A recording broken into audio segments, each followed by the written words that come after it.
listen to our song.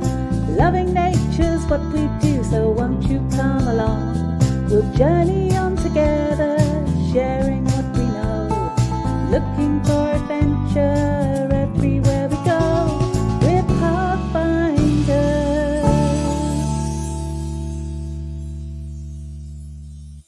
Good morning, Pathfinders.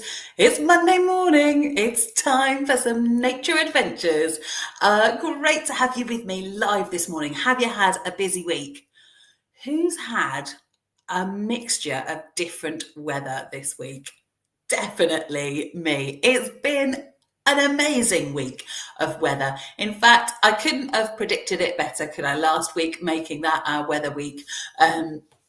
What a mixture we've had. Has anybody had snow? Has anybody had beautiful sunshine? Has anybody had tons of rain? Let us know in the chat if you're joining us live. Shall we do a few shout outs before we get going this morning then? We've got Willow and Caden. You were first in this morning, guys. Good morning, Myla and Zara. Hello, Rose and Violet. Peter and Lucy. Hi to Matthew and Evie and Cora and Maisie. Hello to Saoirse and Alexa and Molly and Evie, Lucy, Forrest, Brock and Zach. Lots of you joining us live today. Oh, it's fantastic to see you all. Welcome in. We had some snow. Right, well, let's see. Ezra had snow, but it didn't settle. But you got to see it flying through the air, Ezra. Cora, you've been recording the weather all of last week. Fantastic. I know some of you other Pathfinders have been keeping your weather journals as well this week. I look forward to sharing some of those later. Theo's had snow. Excuse me. Some people have had lots of rain. And lots of rain, but right now it's cloudy. Alexa, your first session. Well, welcome along. You've had lots of snow. Have you enjoyed going out and playing in the snow? I definitely did. There may have been a snowball fight or two. There may have even been an attempt at a snowman outside my house. There wasn't quite enough snow for that, and it did turn to slush quite quickly, but we did have quite a lot of snow. I even went up and into the hills at the weekend, and that was beautiful. There was a lot more snow up there. It's always exciting, isn't it, when it snows? Lots of frost and ice. Hello to Lucas. Let's have a look. Who else? Matthew has had snow, sunshine, wind and rain. You've had the whole lot, Matthew, in 1 week. Hello, Noah, Theo, Hannah, William and Samantha. Tiny bit of snow for Aurora. Not even enough to play in. Not this time. Well, maybe you'll get some more because it's pretty early for snow, wasn't it? We don't normally have snow in November. So, well, let's see what the weather does over the next few months. See if we get some more frosty, snowy mornings.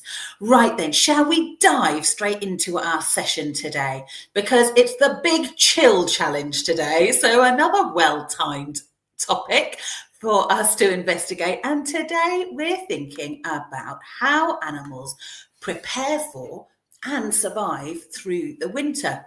We're thinking about all sorts of animals, from amphibians and reptiles to insects, to mammals, to birds as well. So have a think about this question here.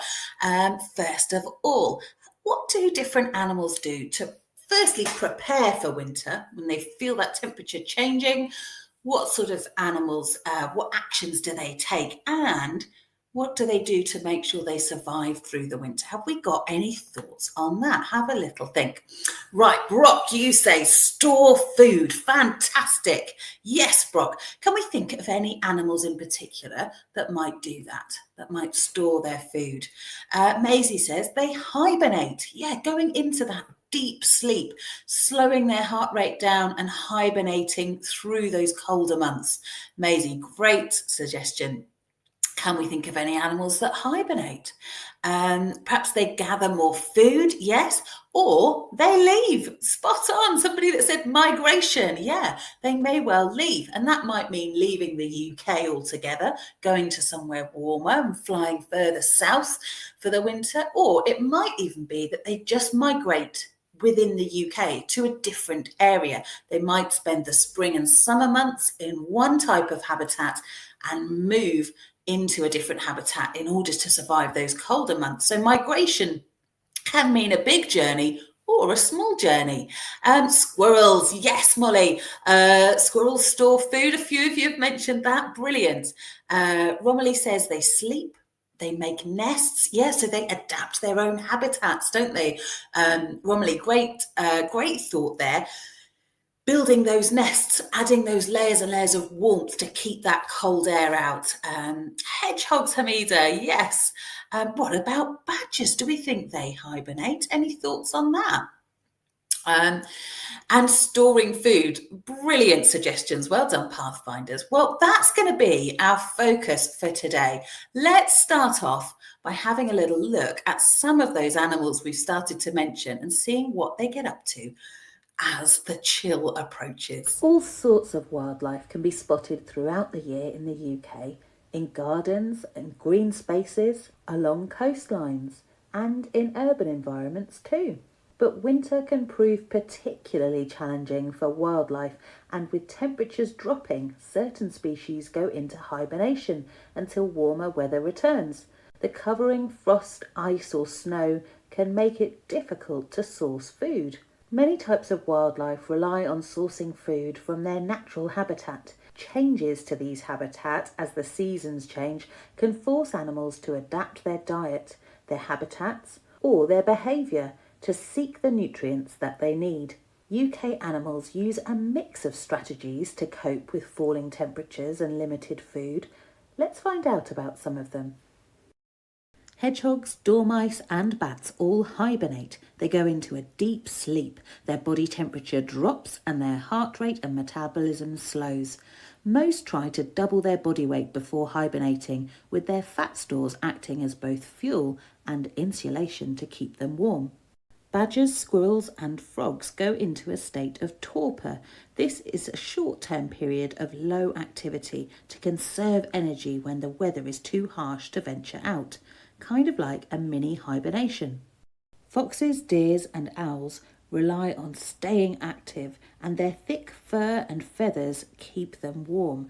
They build up extra fat as well as the cold weather approaches. Squirrels, jays and mice get prepared and store food in advance for winter. This also helps with restoring oak woodlands. Foxes, deer and birds grow thicker coats or feathers to trap warm air. Some animals, like stoats, actually change colour for camouflage. Stoats turn white in snowy areas. Amphibians like newts and toads and a few insects such as ladybirds hide in soil, leaf litter or rotting logs to avoid freezing. Ladybirds shelter together in large groups. So many creatures all doing what they can to survive the dramatic weather changes that are on the way. Can you think of any ways that we can support them through the colder months? Any ideas, Pathfinders? What can we do to help them out? They've got lots of different strategies themselves, but it's going to be tough through the winter, particularly with if the snow like we had last week carries on. We're going to get a drop in temperatures over the next few weeks as we say goodbye to autumn and hello to winter. So what can we do as Pathfinders to help out those animals? Brock says, what about making warm homes for them, making shelters for those animals, places that they might like to hibernate or burrow into to keep them safe and to keep them warm. Theo says putting food out. Fantastic suggestions. Taylor says put food out for the birds, build some hedgehog shelters. And Ezra, you've got the same ideas. Yeah, leaving the food out, making them a shelter. Connie has made seed balls for the birds. That's a great idea, and something that's really going to give them that food through those colder months, and also that extra fat that they'll need to keep them warm. Cora, yeah, food like nuts is a good one to put out. Use bird feeders, Maisie. Amida agrees, yeah, putting out food. Oh, a bug hotel, Connie. Well, you've definitely been busy. Great idea. Yeah, a bug hotel has all sorts of different nooks and crannies in it, doesn't it? Perfect for those insects that might need more shelter. Bird feeders in your garden, Maisie. Ezra, we have a deer in our family woods all year, and you leave out hay and carrots for it. Oh, that's fantastic, Ezra. Wow. Aurora has made bug hotels. Oliver, build a hedgehog house, maybe a bat house as well. Yes, somewhere safe for those bats to hibernate. Leaving fallen leaves and weeds on the ground for shelter. Rose and Violet, that is a great suggestion. Sometimes it can be tempting to think, oh, we want our gardens to look super neat and tidy. But actually, those fallen leaves are really going to help out those animals, making cozy places for them to burrow into. Brilliant. Fantastic suggestions, as always, Pathfinders. Right, well, let's see if we can put some of our knowledge to the test. I've got a quiz for you this morning, Pathfinders. Should we give it a go? This is the Winter Survival Quiz. Right, let's have a little look at this. See if we can get some of these answers. Our first question is, when do hedgehogs begin hibernation? So we know they hibernate. They go into that big, deep sleep that gets them through the winter. But what do you think? October, November, or December? Do you think it's as late as December? Or do you think it's getting too cold by then? Do you think it's as early as October? What are we going for? 1, 2, or 3? Have a little chat with the person you're watching with. You could put your answer in the comments if you fancy. What do you think? Let's see what your suggestions are. I think we're pretty much between October and November. Most people thinking it's probably November. Shall we see? Well, this surprised me actually. As early as October, but through into November as well. Yes, but some hedgehogs will enter that hibernation as early as October. A very long sleep through the winter then. What about this question? How long do dormice spend in hibernation? What do you think? Do you think it's only 1 month? Or do they hibernate for 3 months? Or 6 months? What do you think? Dormice, how long do they spend in hibernation? What are you going for? 1, 2, or 3 this time? What do we reckon? I think most of you are going for 3 months here. A couple of you think it might be as long as 6 months. A few people have said 6 months. Most are saying we think it's number 2. It's 3 months. Shall we find out? Well, another one that surprised me, 6 months. Half of their year is spent in hibernation. Wowzers. That is a very long sleep, isn't it? That did surprise me. What about this question? Do bats ever wake during hibernation? Do they just stay asleep the whole time? Or do you think there's any instances, any reasons why they would wake? What do you think? Think they wake up? Or do they stay asleep? What are we going for this time? What could be the reason that they might need to wake up? What do we think? We're a mixed bag in the chat. We've got a few yeses and a few nos. I think we're about even. Shall we find out? Let's have a look. Well, yes, they do briefly wake during their hibernation, but only to rehydrate, to drink some water, and then it's straight back to sleep. So yes, they will stir and wake up. Foxes grow a thicker coat in winter. True or false? What do you reckon? Foxes grow a thicker coat in winter. What are you going with this time? Is it true? Is it false? I think lots of us are going to get this one right. Let's see. Yes, it is true. They grow a much thicker coat in winter because all that thick fur will act like little pockets to trap air between all of the hairs, and that will keep them nice and warm. Spot on, everyone. What about this one? Which do roe deer eat in winter when food is scarce? So less food around for these animals in winter. So what will they eat? Do they eat heather, ivy and bark?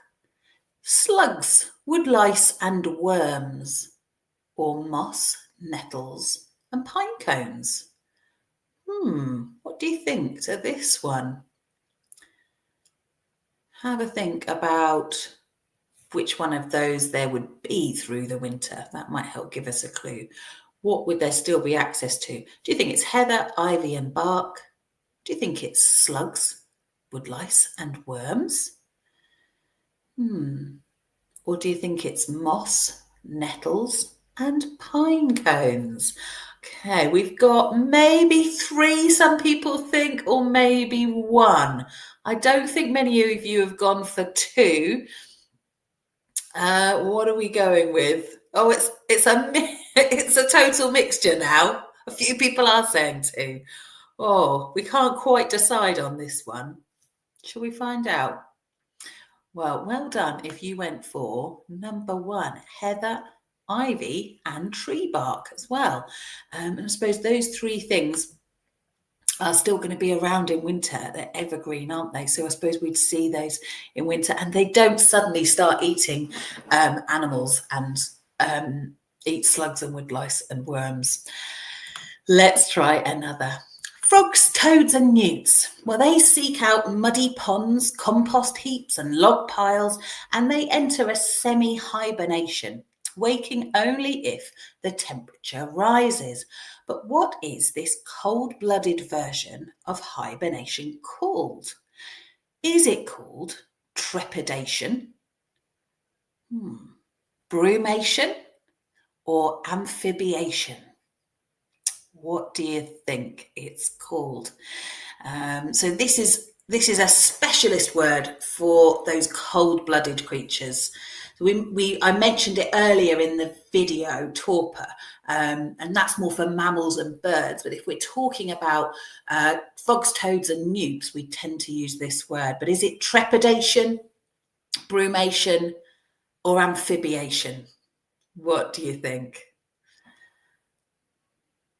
Let's have a look. Quite a few thinking 2 or maybe 3. Couple of 1s. Let's find out, shall we? It is number 2, brumation. I think I was being a bit tricky there, wasn't I, by putting amphibiation? But no, made up by me, that one. Well done, Pathfinders. Fantastic. I think we did pretty well on that, didn't we? Well, I reckon it's time we headed outside now and went out and about with one of you, with one of our Pathfinder Pack. It's time to join our Pathfinder Pack presenter for this week. We're going to join Molly, and I think we've seen you before, haven't we, Molly? I think this is your second go at being a Pathfinder Pack presenter, so it's a good reminder for us all that if you do want another go, that's absolutely fine. You can have as many goes as you like at being a Pathfinder presenter. I think you took us through, now, have I got this right, Molly? Was it Ladybird Week that we last met you? I think it might have been back in the summer. So we're going to join Molly again, who's been out and about braving the cold and also found a few ways to help the wildlife at this chilly time of year. Hi Pathfinders, welcome to my nature walk at Pathfinder Park in Leeds. It's very cold today, it's only 3 degrees, and look, all the leaves are falling off the trees. It's getting very close to winter. Come on, let's go on the floor. Here we are, Pathfinders, at the huge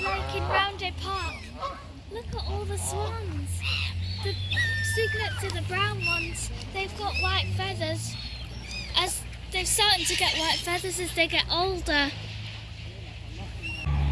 Look, Pathfinders, there's a woodpigeon and he's popping out his feathers to keep warm. Look how close he is to me.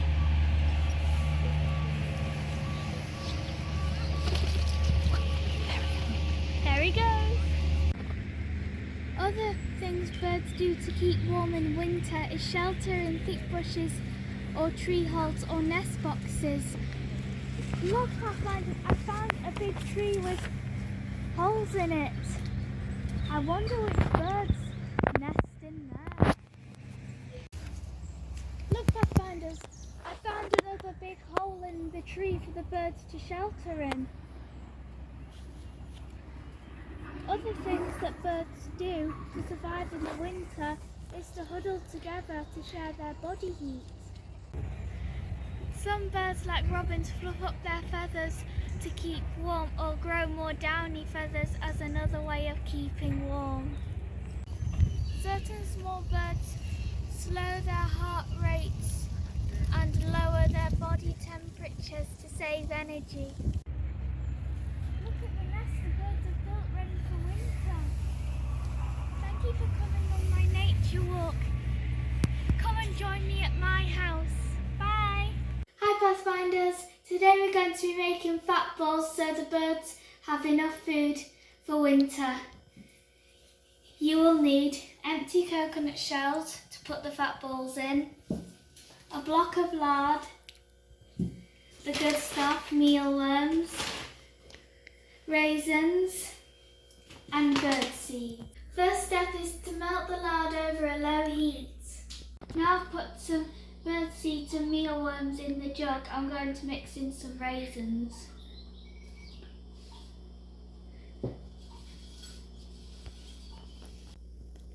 Now the lard is melted, I'm going to pour some of it into each shell.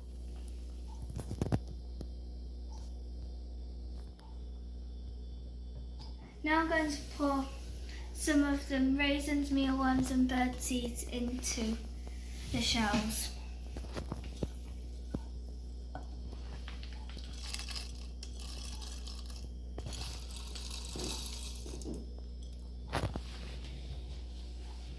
Now I'm going to add the rest of the fat.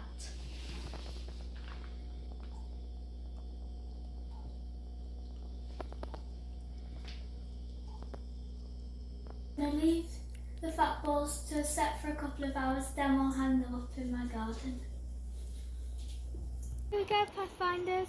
My fat balls are ready for the birds to enjoy. Look, Pathfinders, there's lots of birds eating the fat balls.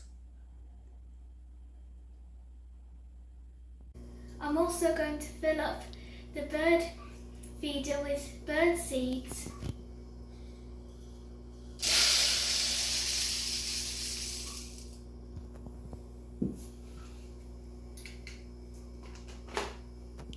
Here we go, Pathfinders. I've hung up the bird feeder all ready for the birds to enjoy.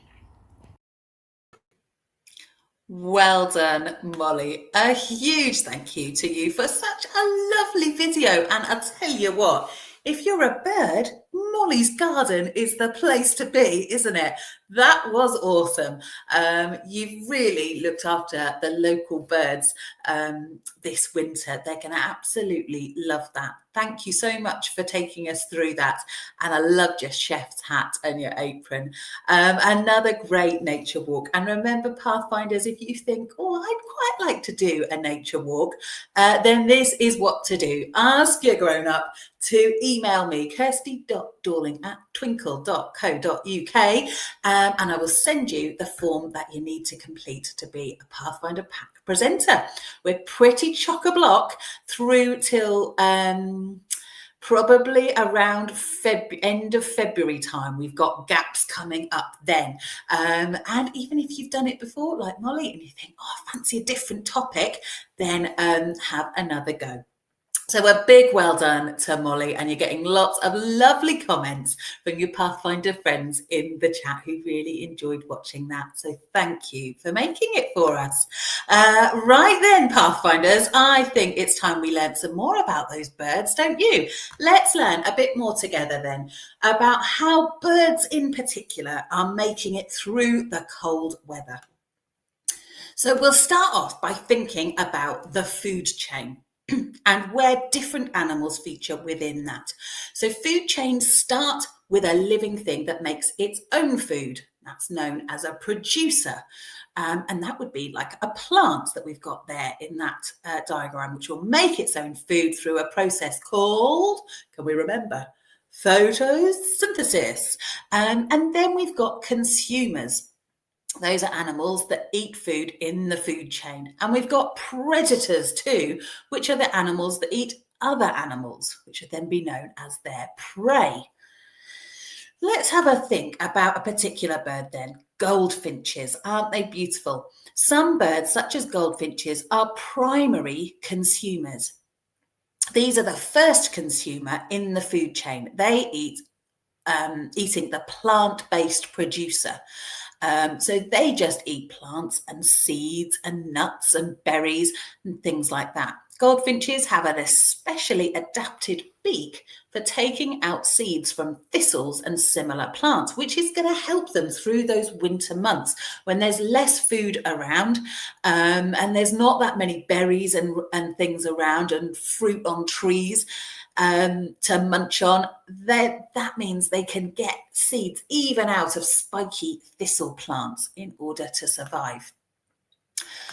What about blue tits? Well, these are primary consumers when they eat seeds. However, they also eat caterpillars and other invertebrates, and that would make them a secondary consumer and a predator. In winter, there's not obviously as many insects around, and that means that they adapt their diet as the seasons change. So quite a lot of animals, as the colder months approach, they will start to adapt their behaviours and things like what they eat, just like blue tits. And the shape and size of birds' beaks have evolved to suit the different food available to them. We got two very contrasting beaks here. Can you tell me what those two animals are? What those two birds are? What do you think? Can we name those? For which they might need to dig, they might need to scoop, maybe they need to peck or tear or forage in different ways. So they all have these specially adapted beaks in order to find the food that's best suited to them at the different times throughout the whole year. Winter can be particularly a difficult time. Food supplies are much more scarce during the winter, particularly if we get snowy weather. And other animals hibernate. And the ground can be covered with snow, ice or frost. So some animals might lose their prey in the winter because they're off hibernating. And for birds, like we said, with things like birds that maybe rely on eating worms and other invertebrates, well, through the winter, it's harder to get to them through the hard, frosty ground, isn't it? With longer, colder nights as well and shorter days, there's less daylight hours. There's less time to find that food. They've got to eat enough in daylight hours in order to give them that energy to keep their body temperature going through the very cold, bleak, bitter nights. Now, some birds, well, they go off on holiday. As we've talked about before in Pathfinders, millions of birds migrate and they pop off somewhere a bit warmer, traveling to different parts of the earth during winter months to ensure that they get a good food supply and they get a warmer environment. But for the birds that stay here, some birds, like jays, prepare for the colder months by hiding away supplies. So in a similar way to squirrels, which some of us mentioned earlier as storing food, as the autumn acorns begin to fall, jays go in search of them and hide them away until a later date. Just one bird, this is a bit of a mind-blowing fact, can gather around 5,000 acorns. hiding them up to several kilometres from where they found them. And that is commitment, isn't it, to making a winter store of food. Amazing birds, jays. Birds such as great tits and long-tailed tits will flock together in winter, as this improves their chances of locating food. There's also safety in numbers. When birds feed, they can be much more vulnerable to predators. They're busy feeding, they're not keeping an eye out for a potential predator. So staying together is safer and warmer too. And robins, well, like many other birds, they fluff up their feathers, just like Molly spotted that pigeon doing in your nature walk. This increases the amount of air held against their bodies, so it stops heat loss. And birds also grow more downy feathers underneath their main outer feathers in those colder months. These softer feathers are closer to the skin, and they help to keep the birds warm in winter. We've got an example here of the difference in what a robin looks like with it in the summer and in the spring, when its feathers don't need to be fluffed up. And look at the size of it in winter. It's like a puffball. So you can really see those extra downy feathers underneath, and also how they're fluffing them out in order to trap all that air. So the change isn't in those feathers that we see, really. The change, the feathers on the outside of the bird, they're called the contour feathers. The smooth ones sort of are on the outer side of the bird, on their wings. They're designed to keep the wind out. So that's like their windshield. The down feathers, the ones that actually do the work at keeping them warm, are between the skin and the contour feathers. So think of it as like putting a big cozy woolly jumper under your coat to keep you warm. And a bird can appear much smaller, just like in that picture, in the summer than on a cold winter day, thanks to its fluffy down. And I've got a demonstration to show this. So imagine we've got a robin's feathers in the summer, nice and smooth and flat, making it really light and quick. I'm trying to think of what the word is, and I've forgotten the word. Aerodynamic, that's the word. So this would be like its feathers in the summer. And then in contrast, when it puffs itself up in the winter and turns into a big fluff ball. So a tissue paper demonstration there. Whoops. And we can just see how all that air would be easily trapped within that tissue paper. Think of that as a load of downy feathers, lots of pockets and places to trap that air and help to insulate that bird through those cold months. And some of you have had robins in your garden this week. Oh, that's exciting. Well, have a look. It might even be worth doing a long-term experiment, Pathfinders. If you see a robin out and about in the winter, how about taking a photo of it? See how big it is. And then, this is long-term commitment to this experiment.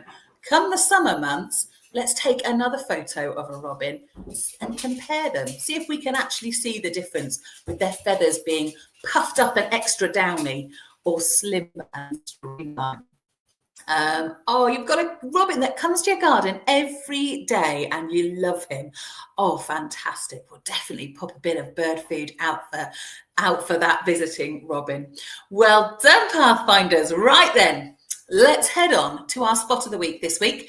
And this week, well, I've not been out and about on a lot of nature walks yet this week. Still to come. So our spot of the week this week, and we're all going to go out and spot this week, as I need to do a bit more spotting, is to try and see some wildlife. Think about how that wildlife is able to adapt its changing habitat as the weather becomes colder. So see what you can find. And there's no guarantee that if I said go and see if you can find a squirrel, the chances are you probably wouldn't see a squirrel, aren't they? And if I said go and see a robin, well, that would be the week that suddenly there were no robins. So just go and see what you can find, and then do a bit of research into that animal. What's going on with it? Has it changed anything for these winter months? Well, here's one thing that I did spot when I was out and about this week. Let me find where I got this.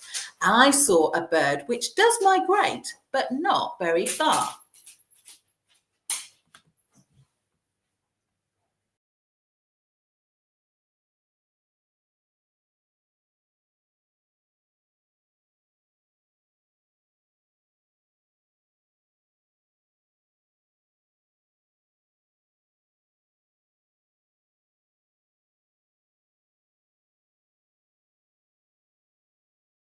So this week I saw that bird. That's a curlew, and it does migrate for the winter. It has kind of two different habitats.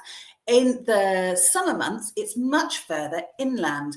It will be on heather moorlands or on wet grasslands, or even on the edge of fields. But in the winter months, autumn and winter, it migrates to more coastal areas and spends time on mudflats where it can do exactly what that curlew was doing and dig for food in the mud, and river estuaries as well. So there's an example of a bird which I spotted, which I then found out wouldn't always be there throughout the whole year. So see what you can spot this week, and see if you can find out more about what that animal or bird then does to protect itself through the winter. Right, what is it time for now, Pathfinders? Where are we up to? I've lost track a little bit. It's over to you. Before I set our Scraptastic challenge for this week, let's reflect back on last week's Scrap challenge, our weather wheel, and have a look at what you all got up to last week. Try again.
Done, Pathfinders. Absolutely brilliant. I loved seeing all of your different types of weather wheels, and some of you have been tracking that weather this week. Well done. Add all that to your scrapbook as well. So we need a new Scraptastic challenge for this week. Before I show you that, just catching up on the chat in the comments. Pheasants puff up in the cold winter. Yes, spot on. So those feathers trapping all of that air. Wonder if anyone will get a photo or spot a pheasant this week. Somebody else has seen curlews in the Severn estuary. Brilliant. And I think the noise you can hear in the background sometimes, don't worry, it's not my house falling apart. It's Winnie making a lot of noise. Winnie, my dog, being a bit annoying and a bit noisy. Well done. So next week, what do you do next week? Right, we're coming to it. Let's have a look at our Scraptastic challenge for this week. It's time for a Scraptastic challenge, and I'm going to make a game called the Big Chill Challenge, all about how animals survive the winter. I've got an old cereal box, some crayons, scissors, pen and pencil, and I've printed out some pictures of some of the animals we've looked at today, but you could draw yours if you fancy doing that. The cereal box is going to form the basis for my game, so I've cut it open, chopped off the bits on the side, and I've got a nice flat bit of cardboard to start. I've added the title to my game, the Big Chill Challenge, and coloured it in. Next, I've added 4 small boxes at the top of the cardboard, and you can decorate these however you like. Each box gives details of what different animals go through in winter in order to survive. So, for example, I've got migrate away and leave the UK, migrate but stay within the UK, prepare or adapt for winter, and hibernate. Now you might want to make yours even more specific and add more boxes. Next, I've written numbers 1 to 4 along the bottom and created some wiggly lines, each number leading to a different animal behaviour or activity. Let's add some colour. And now for those pictures, and these could be illustrations that you've done yourself or pictures that you've printed out. On the back of each one, I'm going to write the correct number that corresponds with where that animal needs to go to, which box at the top. And now to play the game. So there's 2 ways I can do it. I could either try to match that animal with the right box, if I'm pretty sure I know where they go. If I'm not sure and I want to check, I can turn it over and find the number, follow the line to check my answer. And if I'm really not sure in which box it belongs to, I can turn it over straight away and follow the line. It will take that animal to the right place. So there's my Scraptastic creation. I look forward to seeing yours.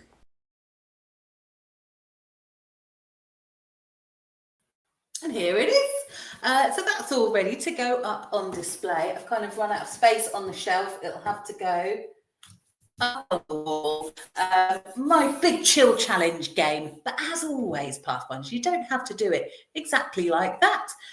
Here's an idea and you run with it however you like. So if you've got an idea for how you could do a different adaptation for that game, you go for it.